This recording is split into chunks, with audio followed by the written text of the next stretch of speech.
Halo adik-adik, berjumpa kembali bersama kakak dalam pelajaran fisika. Kali ini kita akan belajar tentang kapasitas kalor. Kapasitas kalor. Nah, kalor. Sebelumnya kita sudah belajar tentang kapasitas kalor pada volume tetap. Kali ini kita akan belajar tentang kapasitas kalor pada tekanan tetap. Nah, atau di lambangan Cp. Jika kalor yang ditambahkan pada gas atau pada sistem, kemudian tekanannya dijaga tetap atau dijaga konstan, maka gas akan memuai dan melakukan usaha. Contohnya seperti ini adik-adik. Ketika adik-adik membuat tekanan gas ini tetap, maka, nah ini adik-adik panasi misalnya.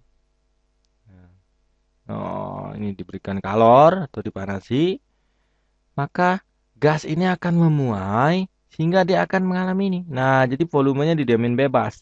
Jadi piston ini bergerak bebas sekarang. Maka akan menjadi ini. Terjadi perubahan posisi atau perubahan ketinggian kalau pada gambar ini. Jika dia mengalami perubahan ketinggian, maka apa yang terjadi? Maka dia benda ini atau sistem ini otomatis melakukan usaha. Maka apa? Kan kita sudah tahu bahwa kapasitas kalor itu apa kemarin? C delta T.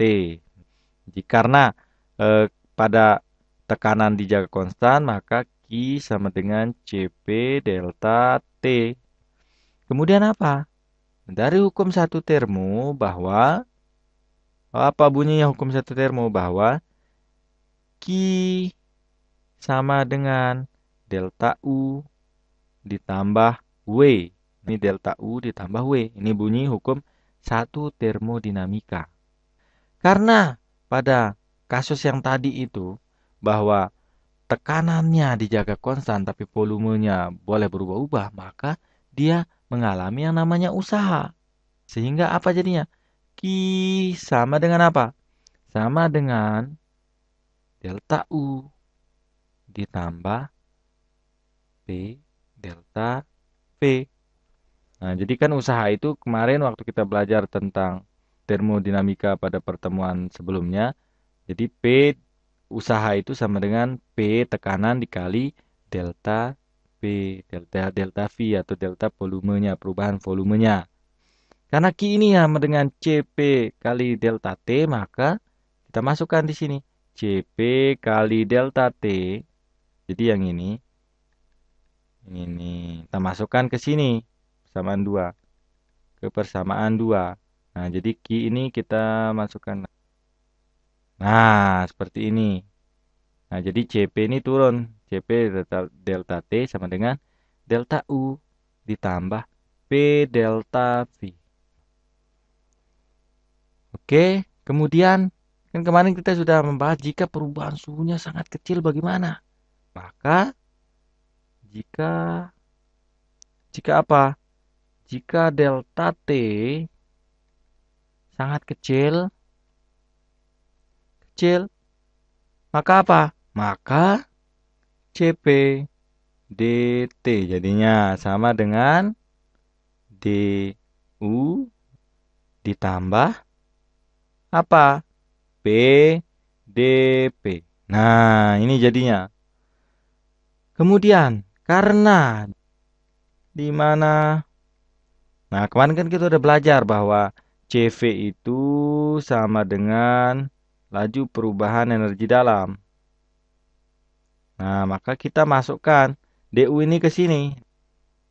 Maka CV DT sama dengan CV DT ditambah P dV. Karena kan DU ini kita ubah menjadi CV kali DT nih. Nih, perkalian silang. Maka apa jadinya? Jika kita bagi dia sama-sama dibagi T. Nah, oke, kita ubah lagi. Bahwa P ini ingat bahwa PV sama dengan nRT. Ingat nggak adik-adik? Kakak pindahkan ke sini saja. Dan ke sini. Tadi apa? Bahwa CV dikali DT, ini DT sama dengan CV DT ditambah PDV. Karena ingat bahwa PV sama dengan nRT, maka karena perubahan suhunya sangat kecil, maka PdP sama dengan nRDT. Kita ubah sekarang. Kita ubah PdP ini menjadi nRDT. Maka CV. Oke, kakak hapus dulu. Di CV dikali DT sama dengan CV DT ditambah PdP. Ingat, kita tulis ingat saja nih. Ingat bahwa PV sama dengan nRT. Nah, waktu kita belajar tentang teori kinetik gas. Karena perubahan suhunya sangat kecil, maka PdP sama dengan nRDT. Nah, ini. Kah? Kan berubah apa? CVDT kali DT sama dengan CVDT ditambah. Nah, yang ini kita ubah. Yang ini. Maka ini apa? nRDT. Nah, nRDT. Kemudian jika kita bagi sama T, kita bagi dengan DT, maka apa jadinya? Maka CV sama dengan CV ditambah NR.